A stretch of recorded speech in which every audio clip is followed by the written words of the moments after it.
Sulani. To the casual player, it's a postcard-perfect escape, a chain of islands defined by white sands, lush greenery, and a harmonious way of life. But look closer and the tropical paradise facade begins to crack, revealing a history buried in ancient mythology and secrets waiting to be unearthed. Today, we're looking past the vacation vibes to uncover the complete history of Sulani. From Mermaid's ancient origins and the island's magical inhabitants to the very events that raised the Sulani Islands from the sea. But before we dive into the deep end, if you're a fan of these deep dive lore explorations, do me a favor and hit that subscribe button, like the video, and ring the notification bell. It's the best way to support the channel and make sure you're the first to know when I drop a new chapter of Sims history.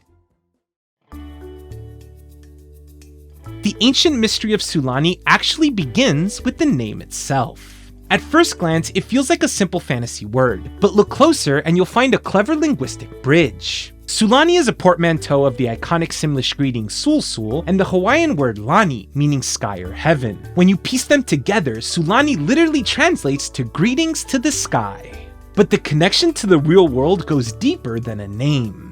While other locations in The Sims like Gibby Point merely nod to places like New Zealand, Sulani does something different. It places itself firmly within our own world's history. If you look at this bush added with the Island Living expansion pack, you'll find a direct reference to the Legend of Naupaka, one of Hawaii's most poignant and tragic myths. The story tells of Naupaka, a beautiful princess, and Kaui, a commoner. They were deeply in love but forbidden by law to marry. In desperation, Naupaka sought the help of Pele, the goddess of fire. But Pele was fickle. Instead of helping, she tried to claim Kaui for herself. When the young man stayed loyal to his princess, Pele's fury was absolute. She chased them across the island, intent on their destruction. In an act of mercy, Pele's sisters intervened. To save the lovers, they transformed them into flowers. The Naupaka flower is famous for looking like it's only half of a flower. According to legend, the flower will only become whole when the mountain and sea versions are joined together once again. This isn't just clever world building by the developers, it's a direct confirmation that Sulani isn't just inspired by the Pacific. It exists within a fictionalized Polynesia. So yes, in the Sims world, Hawaii exists, which means so does the United States. So it's fair to say that the world of The Sims is a parallel world where things went just a little bit differently. I don't know, I'm not saying it's aliens, but it's aliens. Before we continue, let me take a moment to thank today's sponsor, Snacksy. Snacksy is a mobile app powered by the gaming experts at Eneba, and the premise is simple. You play, they pay. Discover new mobile games through the app, complete tasks, and earn Snacksy coins. You can then redeem those for PayPal Cash or gift cards for Amazon, Apple, Steam, and more. There's no catch. Publishers want engaged players, so Snacksy provides that and passes those earnings back to you. They have everything from RPGs to farming sims. Personally, I'm stuck on Scrabble Go because I'm addicted to word puzzles. Listen, you're playing mobile games anyway. Why not earn a little extra money while doing it? Once you hit $25 worth of coins, you can cash out. Click the link in my description to get a sign-up bonus of up to $10 to get started today. Sulani is a cluster of 3 distinct islands: Lani St, Mua Pel'Am, and Ohan'Ali Town. Lani St is often considered the heavenly side of the island, vibrant, warm, and utterly idyllic. While the name implies it was named after a spiritual figure named Taz, the game never actually explains who that is. Many fans theorize the name is actually a nod to Saint Tropez, the luxurious French Riviera getaway for the ultra-rich. Living here, we find the Kahananui and Ngata families, though they couldn't be more different. Alika and Mele Kahananui are an enterprising couple who moved to Sulani to live out their golden years, but they aren't your typical island residents. Both are extremely materialistic, and their home reflects that. It lacks any real cultural inspiration, looking more like a cookie-cutter modern beach house than a home honoring their heritage. The pair even refer to themselves as Sulani ambassadors, which is ironic considering their complete disinterest in local traditions. This disconnect feels even more jarring when you look at the lore from Adventure Awaits. It's revealed that the Kahananui ancestors once traveled to Gibby Point, implying the family is an ancient, well-known pillar of Sulani. Yet, Alika remains an ambitious, somewhat elitist businessman with a hustler mentality and an obsession with luxury. His wife Mele is equally career-driven in the culinary track, though she's more outgoing and deeply committed to her marriage. On the other hand, the Ngata family may be newcomers to Sulani, but they've completely embraced its culture. The household consists of Oliana Ngata, her wife Layla Eels, and their son Tane. Fun fact, Oliana and Layla were actually the first official lesbian couple in The Sims 4, and only the second in the entire franchise, the first being the Shears from The Sims 3 Roaring Heights. The dynamic in the house is a classic opposites attract. Oliana is a bodybuilder and personal trainer, though she's also a bit of a slob and prone to jealousy. And Layla is the creative soul of the family. She's an artist who loves the outdoors and has managed to turn her passion into a career. Then there's Tane, their nerdy son. While all signs point to him being Oliana's biological child, he seems to share a closer bond with Layla, proving that in Sulani, blood isn't everything.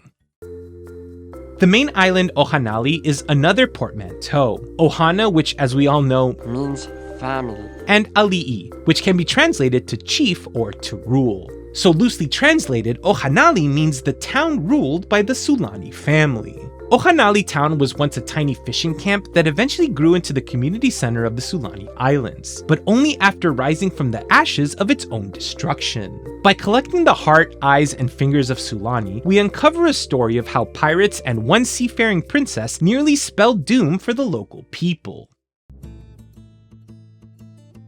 These collectibles reveal that Captain Samuel Handwich, Dread Pirate Morgan, and Princess Cordelia Thebe, alongside her lover Captain Rodrigo de Pablo, all arrived in Sulani to parley with one another. The Heart of Sulani tells us that Captain Sam spent time with the welcoming islanders while reflecting on his previous life in Barnacle Bay, the pirate world from The Sims 3. While there, a young child handed him the heart-shaped necklace in question. Interestingly, the child says her name is Jocasta, which is the same name as Jocasta Bachelor, Bella Goth's mother. This single item suggests that Jocasta may be a native of Sulani, implying that Bella herself might just be a child of the islands. Captain Sam had originally come to Sulani to parley, but he unfortunately crashed his ship in the process, which is how he ended up being taken in by the locals. Several build-by items reference Sam and his doomed vessel. The Makoa wood bathtub, for instance, is a lava rock-filled tub inspired by the wreck. It reveals that Sam's entire crew was lost, and that the inclusion of those lava rocks implies he crashed into or very near a volcano. We also have the captain's quarters curtains, which reveals that Sam used to spend his time staring out at the ocean, speculating on the existence of narwhals and wondering if he would ever find love. Then there's the Lost Vase of Prosperity, a replica of an ancient vessel found in the wreckage. Legend claims that Handwich sailed 6 of the 7 seas searching for it, believing it once housed a benevolent supernatural entity, leaving us to wonder if that very entity was the cause of the shipwreck.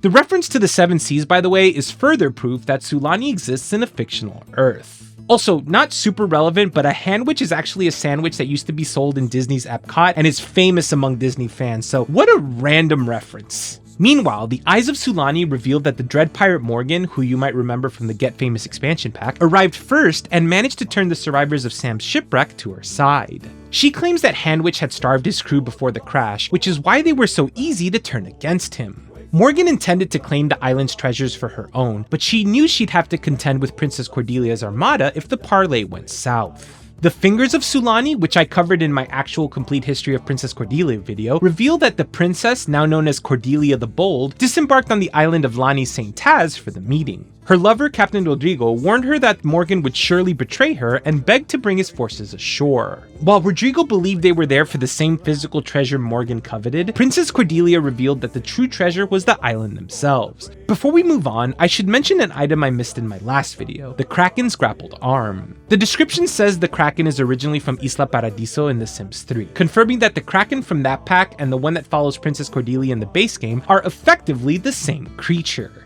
Ultimately, after collecting all the fingers, eyes, and hearts, the final plaque reveals that the parley between Morgan, Cordelia, Rodrigo, and Sam did indeed go south. Dread Pirate Morgan succeeded in claiming Sulani's treasure, and the resulting battle led to the total destruction of the Ohan'Ali fishing village. The town we see in game today was quite literally reborn from those ashes.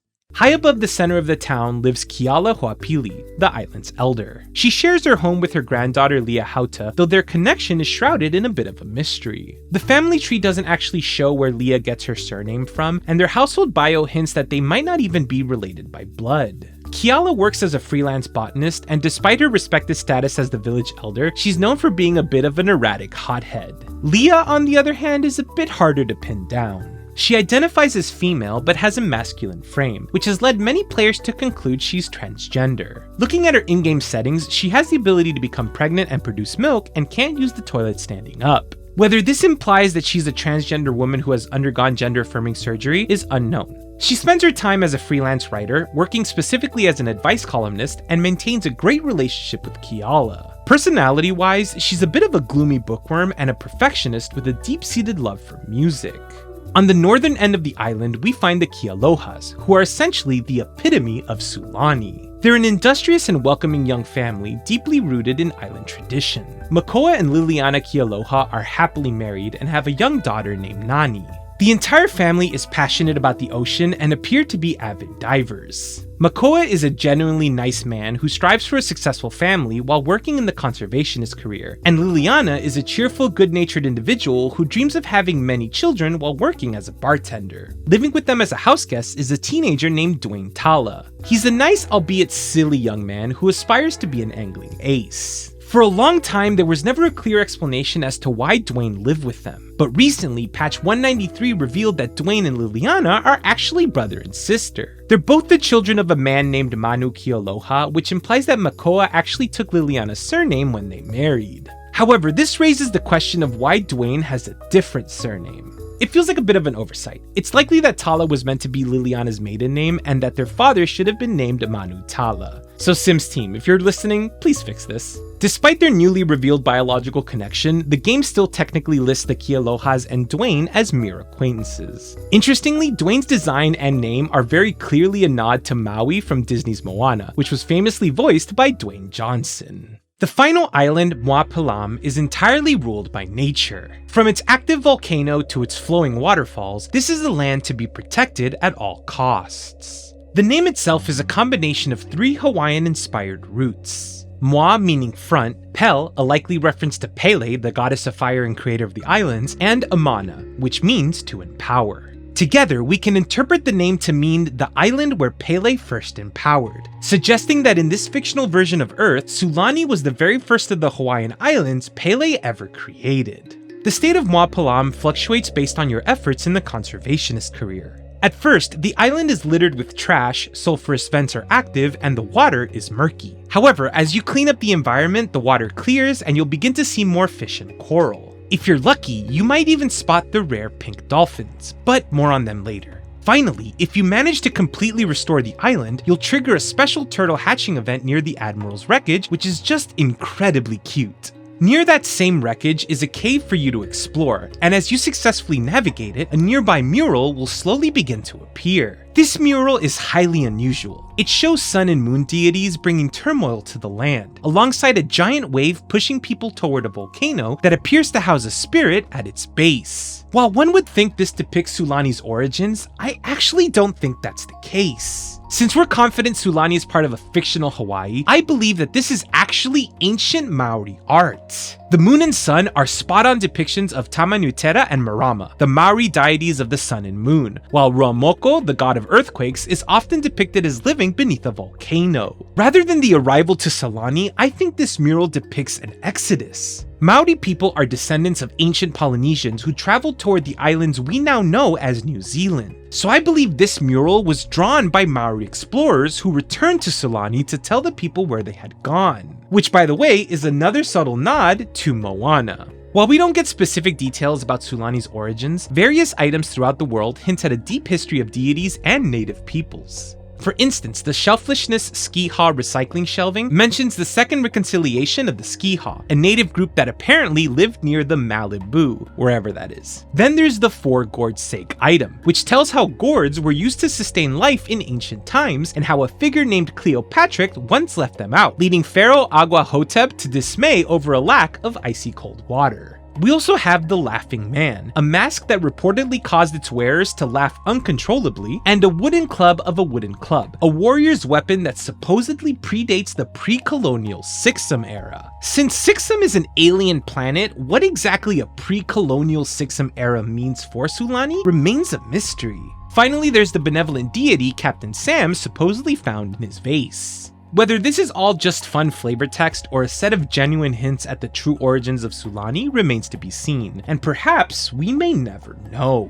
We've covered every household in Sulani, but we haven't yet touched on the island's most well-known and most magical inhabitants, the mermaids. Mermaids were first introduced to the series in the Sims 3 Island Paradise expansion pack. In that game, you could become a mermaid by eating mermatic kelp, asking a mermaid about their fish parts, or simply by being born into it. If one parent was a mermaid, there was a 50% chance of being born one, but if both parents were merfolk, that rose to a full 100%. In The Sims 3, mermaids took on fish-like forms whenever they entered the water. Interestingly, their appearance was gendered. Males had tails akin to a shark, while females had a more dolphin-shaped tail. You could change the color of your scales by interacting with any mirror in the game, and their needs were slightly different than regular Sims. In place of the hygiene motive, they had hydration, which required them to frequently swim in the ocean or pools, or even just take a shower or a bath. Or if you had seasons installed, just standing out in the rain would do the trick.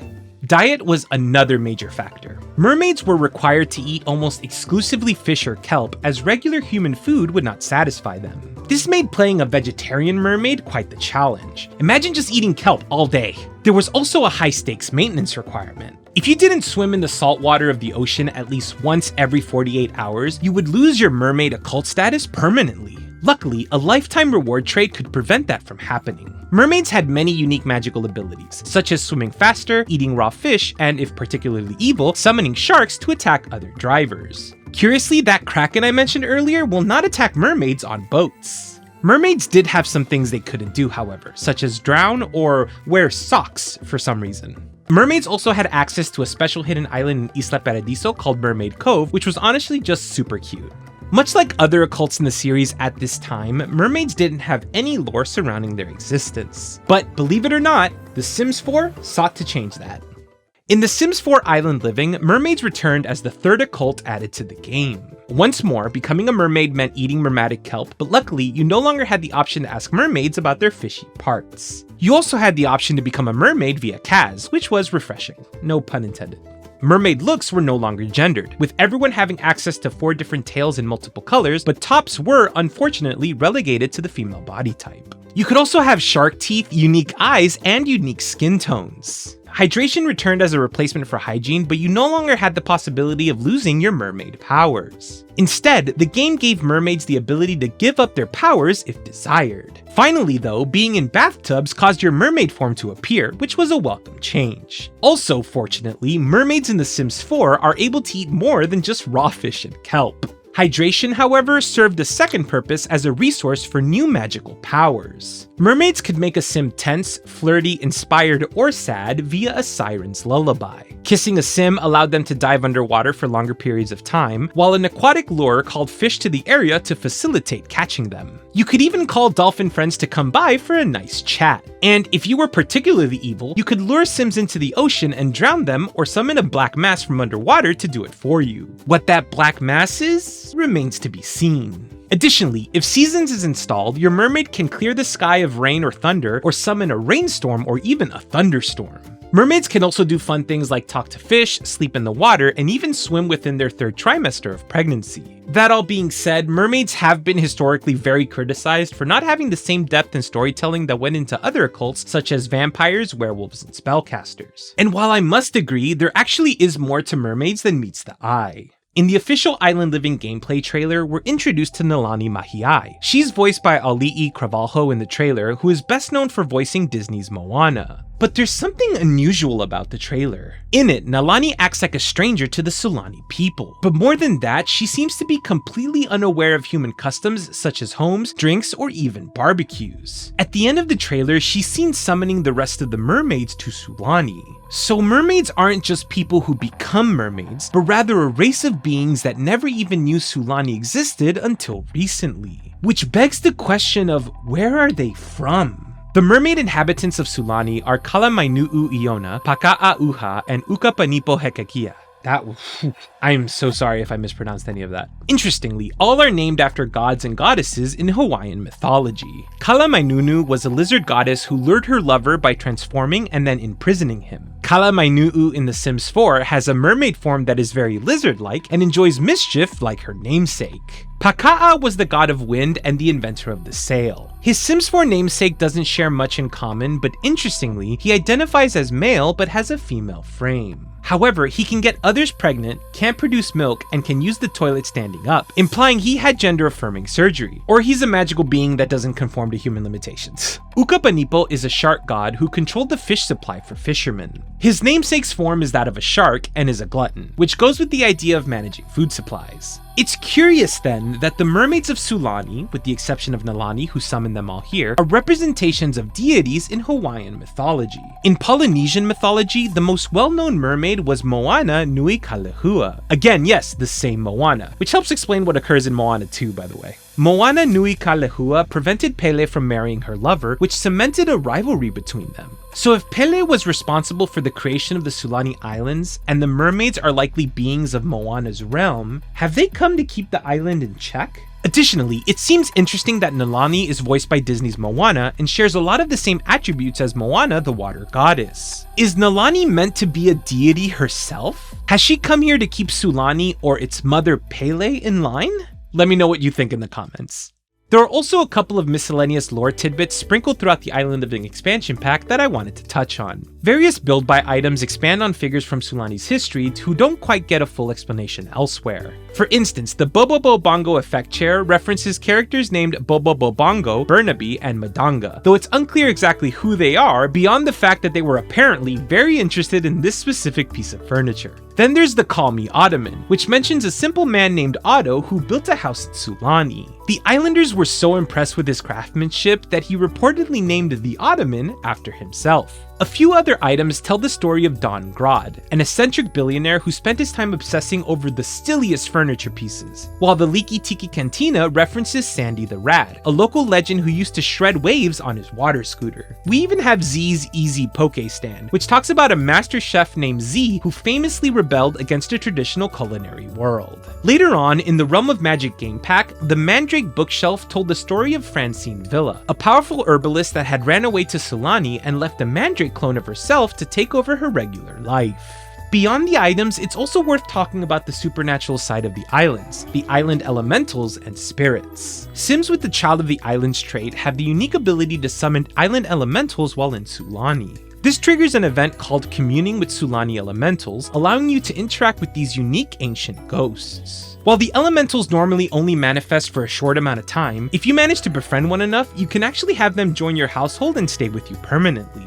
Finally, we have the island spirits. These are spectre-like apparitions that appear on lots with the island spirits lot trait. They don't seem to do much of anything besides exist in their spectral form, but Sims can commune with them to receive a helpful positive moodlet, further proving that in Sulani, the connection between the living and the spiritual world is always present. Since we started with a postcard perfect view of the beach and ended with ancient deities and a potential divine rivalry between Pele and Moana, it's safe to say Sulani is much more than just a vacation destination. It's a place where the past isn't just remembered. It's actively haunting the shores, swimming in the reefs, and occasionally making your sim flirty through a siren's lullaby.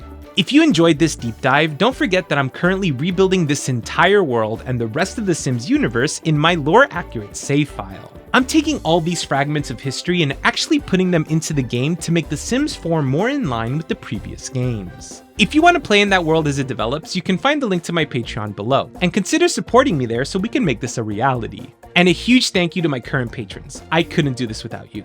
Thank you so much for hanging out and geeking out with me. But before you go, let me know in the comments, which Sims world do you want to see explored next? I might just do it, you never know. And don't forget to catch me live Monday, Wednesdays, and Fridays at 8 p.m. over at twitch.tv/mynameisgonz.